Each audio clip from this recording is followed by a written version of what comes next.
Hi, my name is Joe Viloan, 22 years old, and I'm from Pinamungahan, Cebu.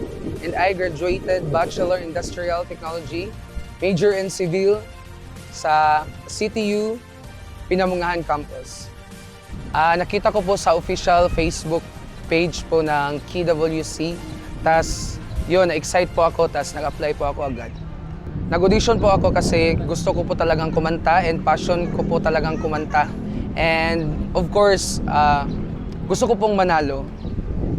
Ang dream ko po bilang singer ay makilala sa buong bansa or not just here in the Philippines but to the whole universe.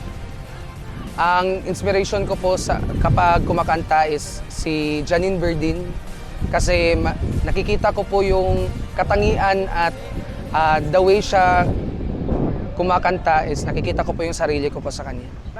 Yung pagiging unique po na may own style, kahit anong song dapat may kakaiba talaga yung atake sa song.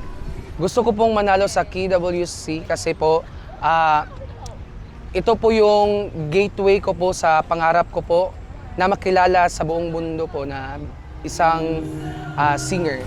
Kasi gusto ko pong mag-represent sa Cebu, or not just here in Cebu but the whole Visayas po, and makapunta sa Manila and marinig ang mga makakalaban ko po doon. Kung wala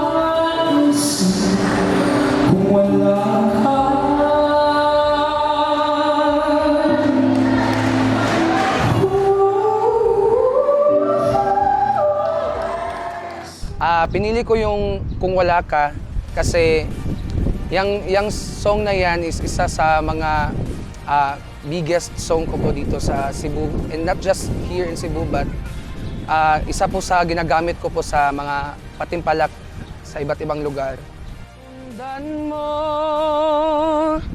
ang pag-ibig na lula ng aking pinagtatanto. Sundan mo ang pag-ibig ko.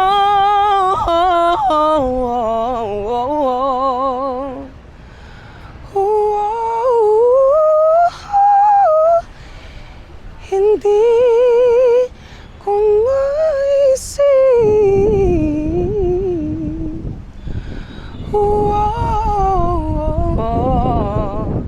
sa buhay ko.